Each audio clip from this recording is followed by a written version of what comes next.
Bienvenue sur la chaîne, aujourd'hui je suis très heureux de vous retrouver pour une nouvelle vidéo. Donc on va faire un truc assez simple mais qui permet vraiment d'améliorer vos sites web. Avant toute chose, je voudrais passer le message comme quoi je me suis créé un Instagram. Donc n'hésitez pas à venir sur Insta, me suivre directement, donc Johnny Design, je mettrai le lien en description. J'essaye de faire des trucs cool et donner des conseils au niveau du web design, web développement, etc. Donc n'hésitez pas à venir et à me suivre. Donc maintenant pour ce qui est du tuto, on va commencer directement et je vais vous montrer comment ajouter une page de remerciement après un formulaire dans Elementor. Donc ce que vous aurez besoin pour ce tuto, il n'y aura pas besoin de code, pas besoin de plugin, rien du tout, juste Elementor Pro. Donc la première chose à faire, c'est donc d'aller ici dans les extensions et d'ajouter Elementor puis Elementor Pro. Donc pour vous procurer Elementor Pro, soit vous passez par Google directement, vous tapez Elementor, ou sinon dans la description je mettrai un lien qui est donc un lien affilié, ça vous permettra donc de me soutenir et de soutenir la chaîne. Donc merci d'avance à ceux qui passeront par ce lien. Donc une fois que vous avez installé ces deux extensions, vous allez ensuite créer votre site web. Donc vous allez directement dans vos pages et vous allez créer, donc moi j'ai créé ici pour l'exemple une page d'accueil, une page contact et une page de remerciement. Donc c'est des modèles que j'ai importés de Elementor Pro, c'est juste pour l'exemple. Donc je vais vous montrer ici, donc c'est ma page d'accueil.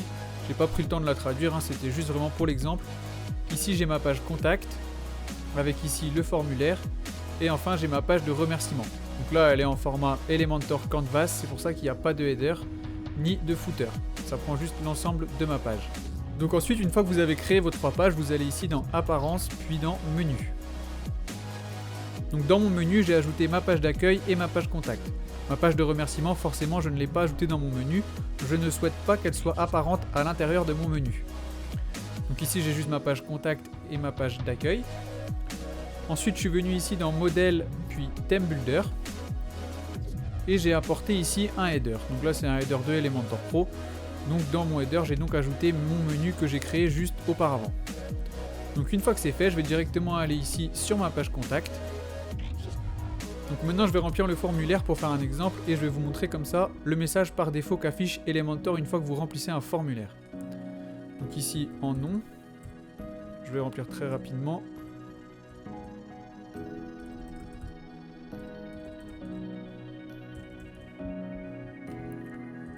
Je vais pas mettre de message, juste comme ceci et je vais faire envoyer.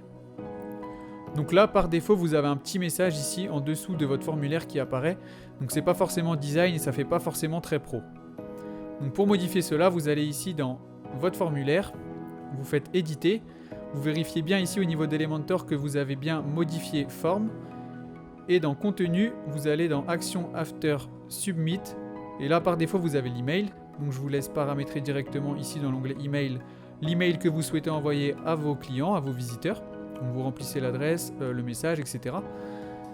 Et donc ce qu'on va faire pour personnaliser la page de remerciement, c'est qu'on va aller ici dans Action After Submit et on va ajouter Redirect. Donc une fois que vous ajoutez Redirect à ce niveau-là, ça crée un nouvel onglet en dessous d'email. Donc ici dans Redirect, vous allez ici copier le lien de votre page de remerciement. Donc ici vous avez votre lien. Donc là je suis en local, donc c'est pas forcément le bon lien, mais vous copiez votre lien de page de remerciement. Vous le collez à ce niveau-là et vous faites mettre à jour. Donc là, je vais venir remplir une nouvelle fois mon formulaire pour que vous puissiez voir à quoi correspondent nos modifications.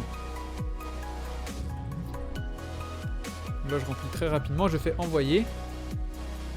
Et vous voyez, ça m'envoie directement sur la page de remerciement. Donc le fait d'ajouter une page de remerciement, ça permet vraiment d'améliorer votre expérience utilisateur. Ça permet aussi de donner plus de confiance à votre client, ça fait vraiment un site plus professionnel que vraiment le petit message par défaut qui fait vraiment un peu kitsch si on peut dire ça comme ça. Ça permet également de construire une meilleure connexion avec votre client, donc vraiment c'est une petite astuce qui n'est vraiment pas à négliger.